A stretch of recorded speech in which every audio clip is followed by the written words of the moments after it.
It's Culture Cams. And to my right, a man that once had bazookas. A man that went to his first North London derby. The one and only. Fuad Kadani. Alright, come on. Hey, yo. Come on. How are you, man? We here, bruv.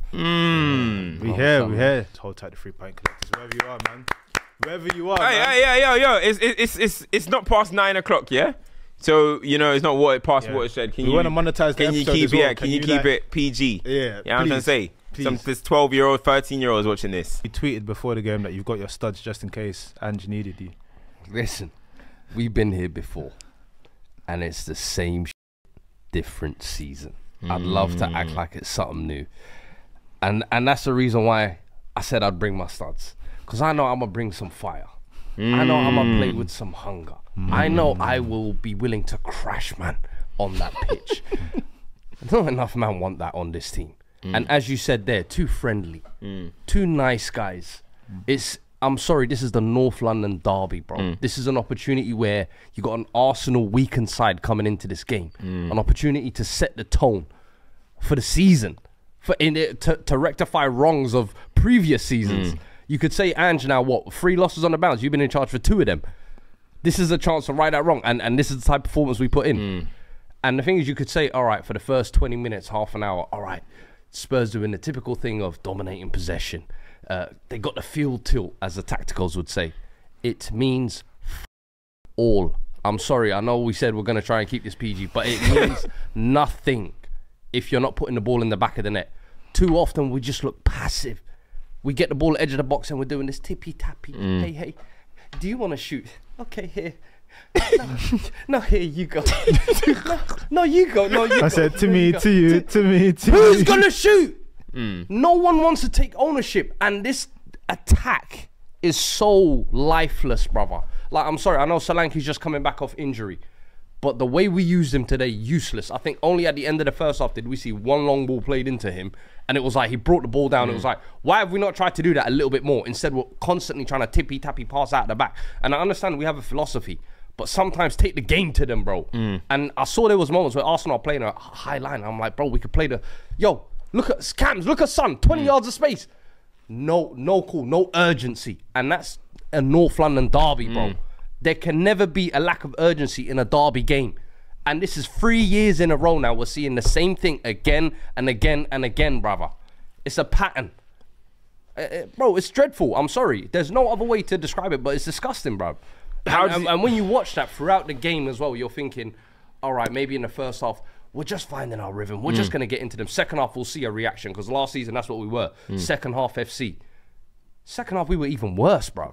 It was, and then the substitution to change the game, our team, come on, my bro. Come on, my bro. Have you seen the video of Toby bugging out to that? I wouldn't be surprised. Listen, I know Timo's a trigger word for him anyway, but it's just like Son today on the left wing was like, this isn't 2017, bro. We said last year when we moved him to this number 9, closer to goal, you make more use of him. Stop using him as a wing, because today you saw a prime example of why he can no longer play that position. James Maddison, I love you, my brother. When you're in the form of your life, everybody treats you like you're the best. But you can't talk the talk before the game and talk about we need to take the game to them and set the tempo and then deliver that type of performance, bro. It's for me, it's not good enough. And that's your big players who you are expecting to be the killers. You are expecting to be the X factor, especially in those two. Not seeing that, bro. And people will say, Romero got dunked on for the goal or on a set piece. Listen, we know Arsenal are set piece FC. They will get their 1, 2, 3 set pieces, and I kept saying to him throughout the game, bro, it's one of these set pieces is going to cost us. Romero and Van der Ven, I felt like they were doing a solid job all game. One moment like that, all of a sudden now it looks like, the defense have cost us again. And I'm like, a set piece has cost us, and us not having a killer instinct. Us looking toothless in attack. And this is the same pattern again in another North London derby where we look gutless, we look spineless, and we look shellless, bro. Do you know what I'd say? I'd say this whole like foreplay thing of Spurs it's a cause for concern. That's a perfect way to use it. Foreplay. It's a cause for concern. Just bare lipsing. But don't you think it's a thing? The reason why I say it though is because against Arsenal, right? It's it's the 2 times that Arsenal have recorded lowest, according to Opta, the 2 times they've recorded the lowest possession. 36.3% possession today. They won 1-0. When they won 3-2, it was 37.8 possession. So it's one of those things where it's almost like teams have realised that, because it's not just against Arsenal, I've seen this as well. Teams feel like, let them do what they want to do. It's going to be nice. It's going to be cute.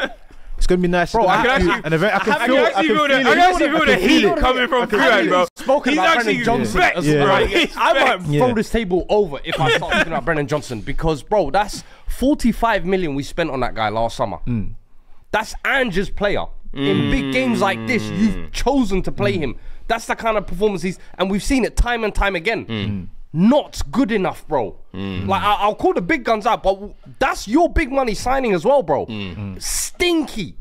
I don't want to see him lace up again in a starting 11. Impact player off the bench. Like, you signed Bergvall, Archie Gray, Odegaard, whatever. You don't use them. What you signing kids for in the summer and telling me, all right, these are gonna, and then in the game when we need them, you're not gonna use them. It just, the changes today, that decision to start Brennan Johnson when he's been in poor form to start the season anyway. Bro, but the thing is, though, I feel like every single time Spurs come up against Arsenal, there's an inferiority complex. And I was saying it, and that's the reason why I backed Arsenal to win today. Injuries or not, Arsenal will get the job done over Spurs, because Spurs go to Arsenal and they don't believe they can win, bro. They didn't go to Arsenal, though. But Spurs play Arsenal, and all this tippy-tappy stuff, that's because they're nervous to shoot.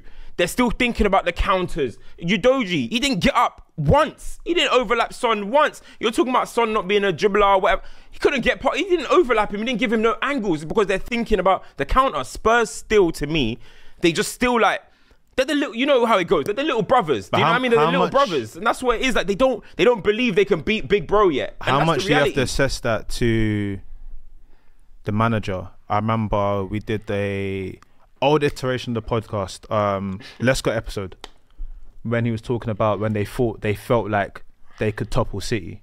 Obviously it's different context, but he was like, the manager instilled us faith, we knew as players we could do something, and it happened. How much of that then has to go to Ange? Because like I said, Ange hasn't won a London derby, talked to beat Arsenal yet. Surely if we're talking about his players and his team having that inferiority complex, we kind of have to look at the person whose job it is to change that mentality. Because away from the tactics, that's what the conversation is with Ange. His mentality, the Celtic, what he did, what he's done abroad. So how much do we have to look at him for that? No, we definitely have to look at him. The thing is for me personally, in a game like the North London derby, I don't look to a manager's tactics. I don't look to a manager's motivational speech. These are the types of games you should wake up 7 a.m. It should be morning boys in the group chat. Are we ready today? I don't think guys were with that. Guys were still eating porridge, kissing their kids goodbye. Brother, your kids need to meet you at the stadium. Fuck that. Wait, what did Big G say? Wait, what did Big G say? Wait. Say your kids need to meet at the stadium. Wait. Wait, what? Yo, go easy on the kids, bro. These men are parents, bro. There's more to football. This brother said, man. The kids have to meet you at the stadium. Wake up. Have you seen the video? Today is the day. Yo, have you seen the video? Big G said something to play for, bro. Big G said, I look at my son, he's got white in his eyes, he hasn't seen pain. I said, Fred said he wants these guys, bro. Invite their kids. No, seriously though, you mentioned Romero and Van der Ven. We've got to speak about the goal. Obviously, Gabriel, who we need to speak about as well. Real men performance today. Real men masterclass. Wait, everyone's asking though. Look, the comments. You know, we're here to please the people, of course. The comments are asking you, Fuad, where are those bazookas? Huh? Where are the bazookas, Fuad? Hey. So yo, pop your chest out now, right? Talk.